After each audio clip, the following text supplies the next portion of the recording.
जुलीका बा नारायण दत्त काका किसान हुनुहुन्छ। उहाँका खेतमा सबभन्दा राम्रा बाला झुल्छन्। बारीमा सबभन्दा राम्रा मकैका घोगा लाग्छन्। उहाँका कटेरामा मोटा मोटा दुना भैँसी छन्। उहाँका गोरु, गाई, खसी, बाख्रा सबै चिल्ला चिल्ला छन्।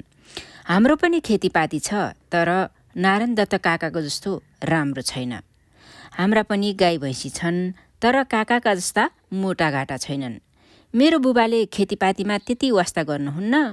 उहाँले गाउँमै बसेर व्यापार गर्नुहुन्छ। खेतीपाती राम्रो नभएको हुँदा आमा दिक्क हुँदै भन्नुहुन्छ, 2टा डुङ्गामा गोडा राखेर पनि कहीँ पार लाग्छ। यस्तो चालले न किसानी सप्रन्छ न व्यापार। काकालाई गाउँलेहरू धनसारे जेठा पनि भन्छन्। गाउँमा काकाको धान, मकै, गहुँ, कोदो आदि राख्ने ठुलो धनसार छ। बेसीमा पनि उहाँको धनसार छ। कहिलेकाहीँ जुली र म उहाँको गाउँको धनसारमा बसेर पढ्छौँ। काका सरल हुनुहुन्छ, सोझो हुनुहुन्छ।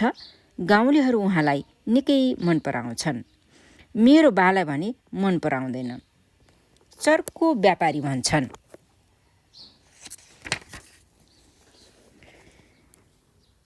मलाई चर्को मान्छे मन पर्दैन, तर आफ्नै बुबा चर्को हुनुहुन्छ। म के गरौँ? ए मलखादाका गडेउला, फेरि दुर्गन्ध उदिनिस्।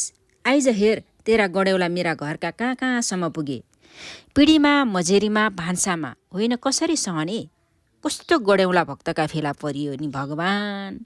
आज पनि मेरो बाह्र काकाका बीचमा झगडा भयो। झगडाको बिउ उही। काकाले आफ्नो मल खातो पल्टाउनु भएछ। गडेउला मेरो घरभित्रसम्म आइपुगिहाले। काकाको र हाम्रो घर ठ्याक्कै जोडिएको छ। आँगन जोडिएको छ, कटेरो जोडिएको छ, कर्सो जोडिएको छ, धुरी जोडिएको छ। मेरा बाह्र काकाको मन भने जोडिएको छैन। मैले मनमनै सोचेँ, मन नजोडिएका छिमेकीहरू झगडा मात्र गर्दा रहेछन्। झगडा साम्य भएपछि मैले बालाई भने, बुवा गडेउला त हाम्रा साथी हुन् रे। हाम्रा साथी हाम्रै घरमा आउँदा काकासित किन रिसाउनु भएको? ए फुच्चे गडेउला, ए फुच्चे गडेउला पनि कतै मानिसका साथी हुन्छन्। बाठो नबनाई, चड्कन चिउरा हालास।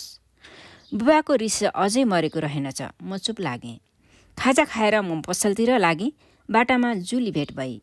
उसको अनुहार निनौरो थियो। मैले पुलुक्क हेरेर भने, बाबाहरू झगडा गरेर पनि हामी त कहिले झगडा नगर्ने है जुली। जुलीले हुन्छ सुमन दाई भनी। म फुरुङ्ग भएँ।